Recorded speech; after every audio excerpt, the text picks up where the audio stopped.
Welcome to Contractor Cuts, where we cover the good, the bad, and the ugly of growing a successful contracting company.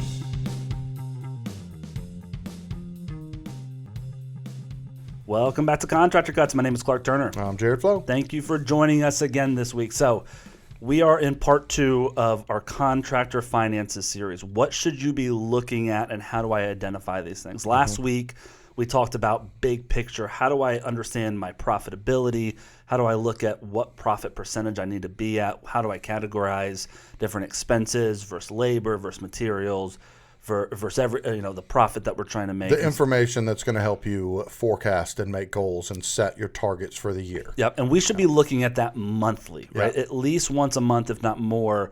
I like to dive in as the general manager of a construction company. I want to dive into those numbers and understand the trends that are happening, and are we hitting, meeting, or underperforming those trends? And if you're not doing that monthly, you need to at least be doing that if you've got big business decisions that you're about to make. Change in direction, new opportunities, you need to run those numbers so that you have a basis of information to make a choice. Can I afford this or not? That's what last week's podcast was about. Yep. So this week we're talking about more of getting in the weeds of what should we be doing weekly as a project manager, as a general manager, as a boss of someone, as someone who's a one-man show running your company.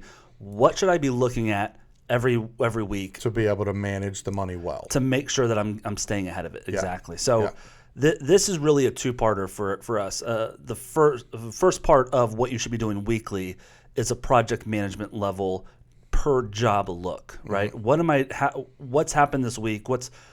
Where have I lost money? Where have I had to just write stuff off? One of the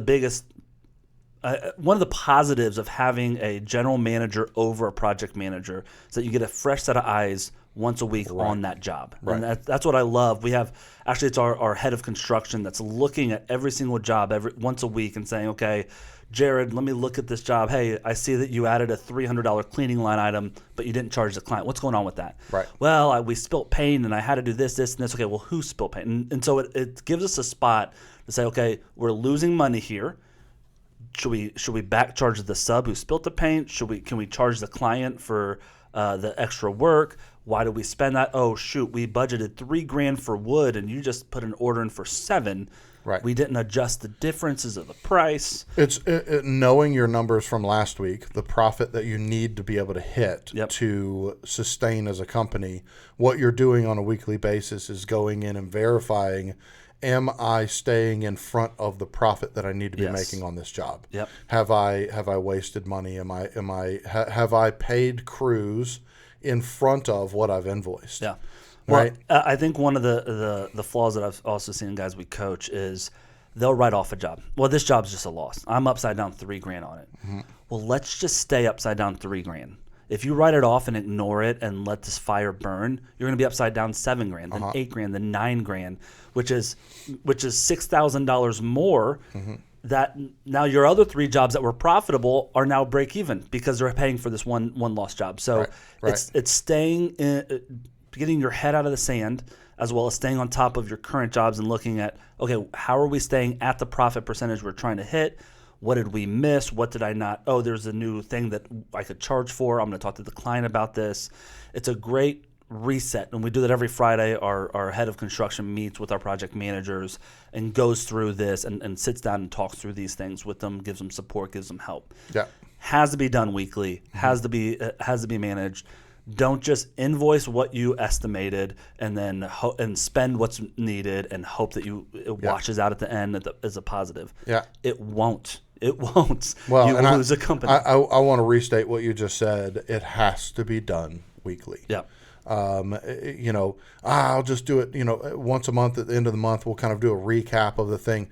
All at that point, you're just being reactive. Yeah. Right. Yep. All you're doing is looking back and seeing what happened. Yep. By doing it weekly, you're creating support for your people, and you're working to stay in front of the flags and issues and fires that could happen. You might be able to put them out before they become major issues. It's the email saying, "Hey, I budgeted $3,000 for the wood. Prices changed. I paid $7,000 for it. So if you want us to continue with what we're doing, I need the change order right now for what we need to buy." Client says, okay. You wait a month, and at the end of the month, you say, "Hey, see that wall over there we built? I had to spend extra money, so I need more." Yeah. Right, and the client's like, "No, we've already agreed to what I'm paying you." Right. So, from the change orders all the way down to crew accountability, all the way over to just understanding what you're spending and making sure that you're staying within budget. A weekly sit down, look at every job. Our software is built for this. We literally built our software to be able to do this easily, as well as pay subs according to line by line what's been completed. Right. Well, and the value of doing that when it comes to managing my money on a weekly basis is that when I go to manage and look at, here's the money that I owe this week, when it comes down to the cost for the jobs, doing that weekly meeting and reviewing with the project managers is going to give you confidence, whether it's you're doing it on your own jobs and you're kind of auditing your own jobs if you're a one-man show, or you're doing it as a manager of project managers. Either way, you've reviewed those numbers and you can feel confident that this $10,000, $20,000, $80,000 that you have to pay out in sub pay, that's not mismanaged money. That it is, okay, this is good money. I feel safe paying this out. If you don't do that, what if you're paying that money out and you're paying in front of people and that there's a sub out there that's just ready to get that check and then bust out and bounce, right? So that's kind of why we started there, is start in that spot, create that level of comfort that when you go to manage your money and the money that you got to spend that week, you can feel confident. I'm okay paying this money. That's kind of the point of starting in that spot. So that's the number one thing. We do those on Friday. It's just assessment of your jobs and where the money's at. The second thing that you need to be doing weekly, we do on Wednesday mornings. And what that is the management meeting. It's our office manager, our GM, our head of construction all getting together and looking at different things that they're assigned and that they're responsible for. So the number one thing that our head of construction is looking at is who owes us money and what money is coming in, right? So we sit down and we've got a report. It's money in and money out report. We call it our weekly GM worksheet. And what we do on that worksheet is we print out an accounts receivable report, which is these are all the people that owe us money. Right. And our office manager goes These are outstanding invoices that our clients have not paid yet. Yes. Or as well as sometimes it'll be, hey, I'm about to invoice this job this week. We know what we're invoicing. So the head of construction knows that. Yeah. So, hey, we've got a $10,000 invoice come in that will be paid on Friday. We haven't sent the invoice yet. Great. Put that in the list. Anything we can collect in the next 7 days that our head of construction says, yeah, I'm confident we can get that money, we put on the list for this week. Yeah. In that worksheet, we've got tabs for each week. So this week, these are what we're collecting, and here's a list of all of our bills that are due that week. It's every bill that's due in the month. Sure. And then in that, I'll say, okay, this bill is due this week, so I'm going to make $2,000 payment on that one. The phone bill is not due until the end of the month, so I'm going to put 0 next to it, but it will continue on for the next worksheet. We'll have it on because it still stays on the worksheet because it wasn't paid. Right. And so we go through to make sure all of our bills are paid, and we know at the end of this meeting on Wednesday, we've got $13,000 going out in bills and payments, subpay, and then we've got $23,000 in subpay, and we've got our payroll going out for X amount, and so we know in the next 7 days we've got $83,000 going out of the account, whatever it is. Yeah. And so we say, okay, well, we have this job wiring us money, we have this, and this, and we it's simple math. Yeah. Are we going to spend more than we're receiving? Yeah. If so, what's going on? What's happening? Can we push some of the spending to next week? Can we lower that payment on that credit card and pay it off next week when this money comes in? Can we go and invoice any additional jobs? Hey, that job's almost done. Let's see if we can get a payment this Friday for it. We need that number to get to 0. Yeah. And the other factor in that is what cash do I have on hand? Yes. So if it doesn't matter if my bank account, what your bank says. If my bank account says I have $100,000, but I wrote $80,000 worth of checks last week, I don't have $100,000. Yep. I have 20. If you look at if you run QuickBooks, there's 2 numbers on your bank account page. Yeah.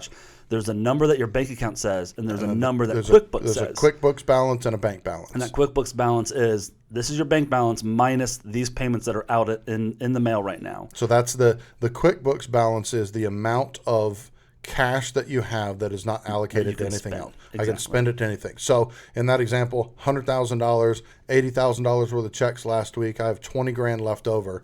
I have $20,000 that starts on top of this spreadsheet. It adds into that all of my accounts receivable that I've added in there, which is, it totals, I've got 80,000 coming in this week from clients. I got 20,000 in cash. So I have $100,000 that I can spend this week. I run all my bills, all my sub pay, my payroll, all of that, and it comes up to 80. At the bottom of the spreadsheet, it pops out a number. The minus, subtract out all of the bills from what cash I have and accounts receivable. I got 20 grand left over. I'm good to go. Or if I fill out all that stuff and it says negative 5,000, I need to figure out, can I reduce my expenses by that amount? Or is there a place where I can increase my incoming money somewhere? Yeah. Or I increase the incoming money by moving 5 grand from my savings account over because I've got that there as a reserve. Yep. Right? And what I would like to do is put that 5 grand on next week's bills where I need to pay myself 5 grand back into my savings. Yeah. So I'm going to put that as a bill so I replenish my savings next week. And if I can't, I push it to the next week. But either way, I need to get that money back into my savings account. And I'm going to be accountable for it as opposed to thinking it's profit and spending it on something fun that I want. I need to replenish wherever my bank account is in my savings. Yeah. Go ahead. What I love about doing this is that it gives you just a free brain space. Yeah. That when I was running the finances of the GC company, there were so many weeks that I'm like, oh my gosh, are we going to have enough money?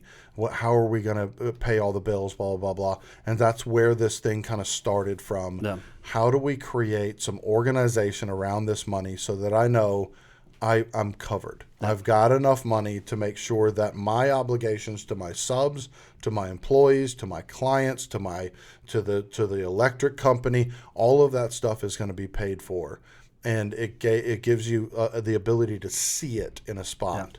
Yeah. If you don't do that, that's how all of a sudden you run up a credit card bill. Well, and then you're in a really bad spot. And a lot of people think you do this when you get to become a big company, right? Yeah. I've got 6 project managers that are all sending different invoices. When you're a big company and you have 6 PMs doing that, yes, but you're going to have your office manager spend 3, 4, 5 hours a week on this worksheet because you've got so much going on. Yeah. When you're a one-man show, you don't need to spend 3, 4, 5 hours a week. No. That's fine. Update it. Mm-hmm. It'll take you 15 minutes at most to sit down, update it, understand what money's coming in, what money's going out, and to know that I'm going to be short this week is better than going into the week thinking you got the money and spending on stupid stuff. I don't need that saw. I thought I did. I went ahead and dropped that $500. Oh crap, I got to pay my subs. What do? I can't bring the saw back, right? And so understanding what you have to spend, even if it's a bad, gross, ugly number, helps you say, okay, I'm going to talk to this crew who I know can wait till next week. They got some cash and they've got some other jobs going on. I'm going to ask them if I could postpone their payment till next week.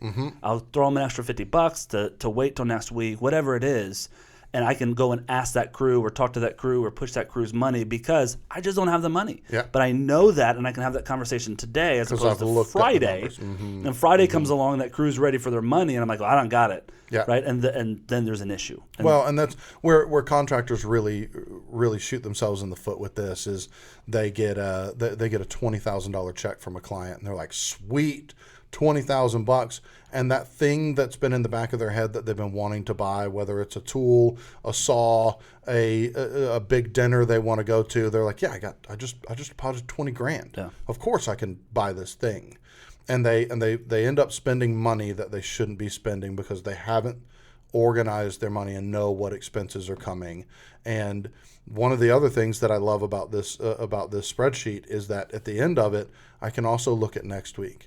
Maybe this week I don't have payroll, but next week I've got payroll, and it's a big number. Yep. And so, I might have 20 grand extra by the end of the week, but I got to roll that over to next week.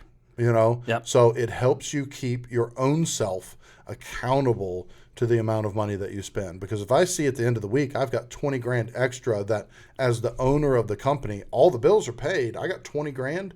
Yeah, I'm going to go buy that thing. Well, and even not more reasonable of not even going to splurge on a purchase is what's actually happened to us is cool, we got 20 grand in the account. We got all our bills paid. We were not tracking bills. We're just paying what's needed. I got 20 grand extra. Great. Why don't we put that on Home Depot? Let's pay down our Home Depot line of credit. We throw it on Home Depot to pay it down just so we don't have to worry about it. Next week rolls around and we got payroll coming. And now we're like, crap, we need 20 grand to hit Home payroll. Depot, can you give us our money back? Yeah, it's not coming back once you pay off that credit line. So again, it's not just splurging and saying, well, listen, I don't go buy myself anything, so I'm just, I have what I have, and I'm going to spend as little as possible. Totally. No problem. Spend as little as possible. That doesn't mean that you don't need to budget for next week and look at what's happening and what's coming, and also look at your accounts receivable and say, hey, it's been 3 weeks and this client hasn't paid me. Let's reach out to them, right? So it allows you that space and that time. Do it once a week. Make it part of your routine, 10, 15 minutes. If you don't understand this stuff or what you're looking for, reach out to us. Sure. We'd love to help Absolutely. you do that in terms of what you should be looking at, how you look at your numbers. If you don't have any sort of accounting software, get with us. We'll hook you up and get you all set up. Guide you on that too. But for even the one guy out in his truck running around doing this himself, if you don't know where your money's going, it's going to be gone. Always happens that way. You're never going to get ahead. You're looking back now saying 12 months ago I was in the exact same spot. And guess what? In 12 months from now, you're going to be in the exact same spot because you are not proactively planning and looking at this stuff. Yeah. That's it. Short one this week, but really it's important. You got to look weekly at what's going on per job as well as a company as a whole, what's going on in my bank. It doesn't take a lot of work. It just takes some self-discipline. That's really helpful, though. It is. Helpful. It is. Yeah. Thank you guys so much for joining us. Hit us up if you like to chat. We'd love to talk to you. Go to ProServeAlliance.com, and we'll see you later. See ya. Bye.